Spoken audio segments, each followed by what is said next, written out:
My 40F best friend, 38F, is going through a divorce with her husband, 44M. We'll call them Alice and Ken. My husband, 37, and I have been together for 10 years and have always been close with Ken and Alice. Alice and I have been friends since long before we met either of our partners. My husband and Ken have become good friends over the years, and they hang out just the two of them semi-frequently. About a month ago, Ken told Alice he wanted a divorce.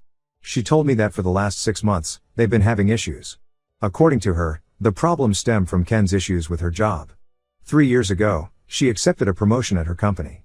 The promotion required her to travel 3 to 4 months out of the year, and she works a lot even when she isn't on assignment. She's always been insanely ambitious and successful. I think it's important to note that Ken works full-time as a tradesman. He works out of his shop, metal work, on their property and stays pretty busy. She makes more than he does, but I wouldn't call her the breadwinner. Alice has a daughter, 12F, from a previous relationship. Biodad isn't in the picture, and Ken has been her dad since she was 4. According to her, Ken has been asking her to either take a position that requires fewer hours and responsibility or find a new job that doesn't require any travel. She's been telling him she will but has been putting it off, thinking he'd drop it eventually. This has been going on for a while, she didn't tell me how long exactly. It all came to a head when she extended a business trip, while on the trip, and forgot about a family vacation they had planned for when she got back. She didn't consult him about extending her business trip before agreeing to it. She apologized and promised to make it up to him, and their daughter. She said she didn't have a choice when it came to extending the business trip.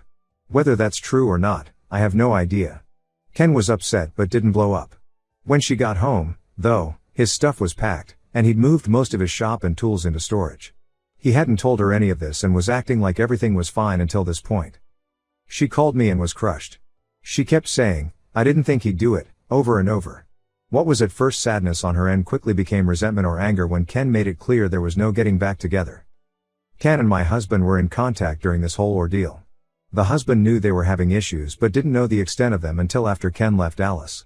Ken told my husband that Alice had been checked out of the relationship ever since she took the new position. They don't do anything as a family anymore. Alice doesn't make time for them to talk when she travels. I guess he asked her for some nudes and sexy dirty talk a few times, and she rejected him but had time to go out with coworkers. They don't have sex anymore. He'd voiced these issues numerous times, and she blew him off, according to Ken. Everything became much worse after a particular incident that made it hard to even type without cringing. Ken and Alice had been separated for about 3 weeks. Their daughter was bouncing back and forth between Ken's apartment and their old home that Alice was staying in. It was Ken's weekend with their daughter. He brings her back on Sunday evenings. Well, Alice went on a bender and literally forgot what day it was. She was so fucked up, this isn't like her. She thought it was Saturday. It was Sunday. Ken shows up with their daughter and walks in on a shit show. Alice had 2 younger men there. They were drunk and in the hot tub. They weren't in the act, but it was clear what was going on. She started freaking out. Calling Ken names. Screaming that it wasn't Sunday yet. Ken kept their daughter in his truck, so she didn't see the worst of it. They left. The next day, she had no idea what had happened. She had texted Ken horrible things while she was fucked up. I only saw them because Ken sent my husband screenshots. I won't say word for word what they said, but it was really personal shit. Since this, Ken is going nuclear. He wants the house. He wants custody. He adopted their daughter long ago. He wants child support. He's taking her to the cleaners, as they say. I know this isn't Alice. She's going through shit. She needs friends right now, and I'm literally all she has. Her own daughter would rather stay with Ken. I'm not going to cut my best friend out over this. The issue? My husband wants me to cut her out. He's said some really terrible things about her. He's called her a shitty mother. I know she loves her daughter. He's called her a self-absorbed, fucking bitch. He says he doesn't want me to get sucked into her drama and behavior. When I insist she'll turn it around and she just needs help right now, he shuts it down, saying this is who she really is and he doesn't know why I want to associate with people like her. I know a lot of this is just shit that Ken has told him, and he's defending his buddy. I'm not excusing her behavior, but I think it's unreasonable for him to want me to cut my best friend out. She asked me to go out with her a few times, and I went once without telling my husband because I knew what he'd say. I just wanted to talk to her in person. After I told him we would meet up, he went ballistic and repeated that if I didn't cut her out, we'd have issues too. Any advice on navigating this would be appreciated. Edit: I made this post on my lunch break.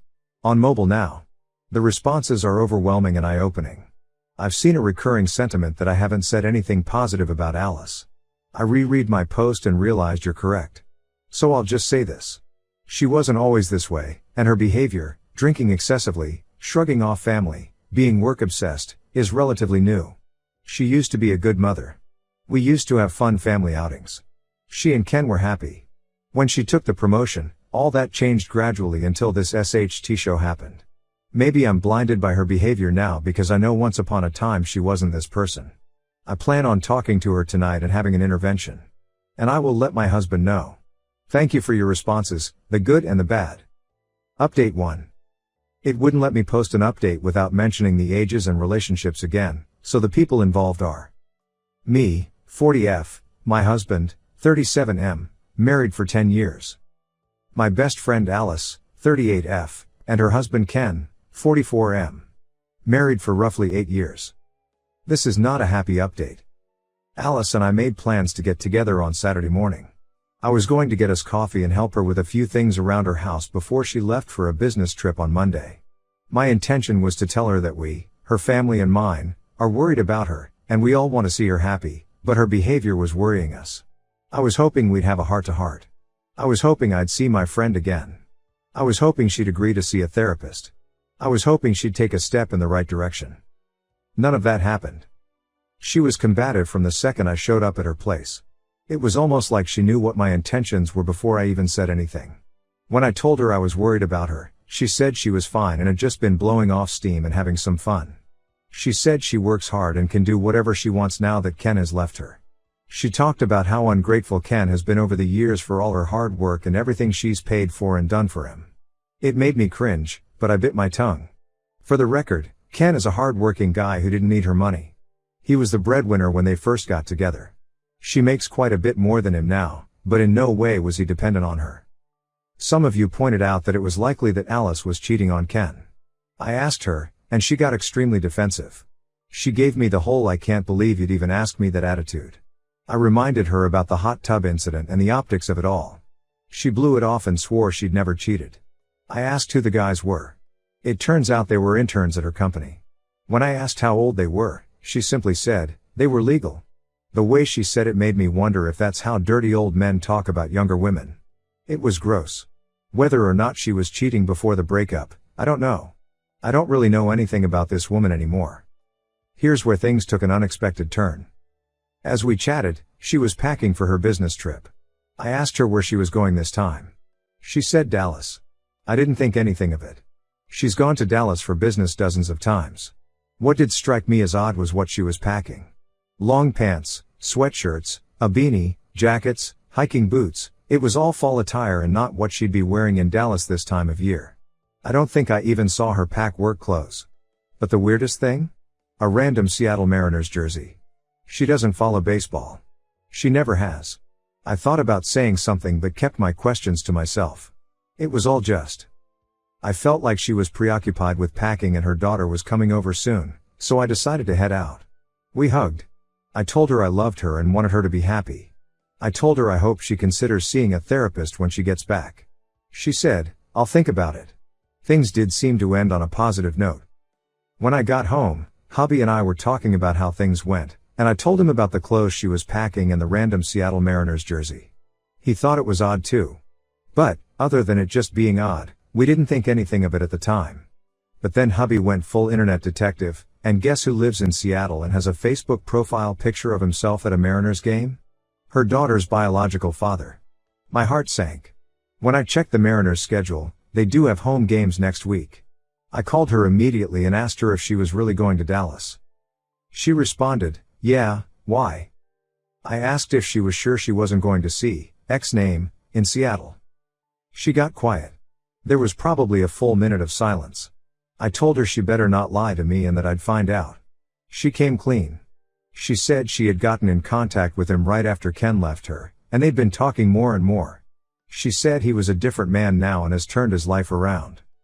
I didn't talk about her baby daddy in the last post because it wasn't relevant. But just know that this man is a piece of shit human being. He cheated on her while she was pregnant and kicked her out when she confronted him. He'd slap her around. Call her terrible names. This fucking guy said he wanted nothing to do with their child either. I flew to Seattle, picked her up, and brought her home. She lived with me for a bit. She met Ken shortly after having her daughter, and within a year of dating, they moved in together. I told her that of all the SHT she's pulled recently, this was by far the worst thing she could do. I told her I was disappointed in her. I couldn't believe she would ever speak to that man after what he did to her and how he treated her. She kept saying it was years ago, and she's changed and he wants to meet his daughter one day. I started screaming and yelling into the phone so loudly that I think I blew out my voice. I told her I was done with her. I told her, if she gets on that plane to Seattle, not to bother contacting me ever again. I hung up on her. She called back and texted once, but I ignored it. I didn't have the energy for her anymore. I just sat on the couch crying all night while my husband held me. He didn't rub it in. He didn't give me an attitude. He just let me cry and told me he was sorry. Alice texted me this morning. She said she's sorry for lying to me, but she's a big girl now and can look after herself. I asked her if she's still going to Seattle, and she said yes. I blocked her. It's over. I told Ken everything. He was upset, but not surprised. He said he knew how close Alice and I were, and he was sorry I'd lost my friend. I told him I was sorry he'd lost his wife. You guys were right.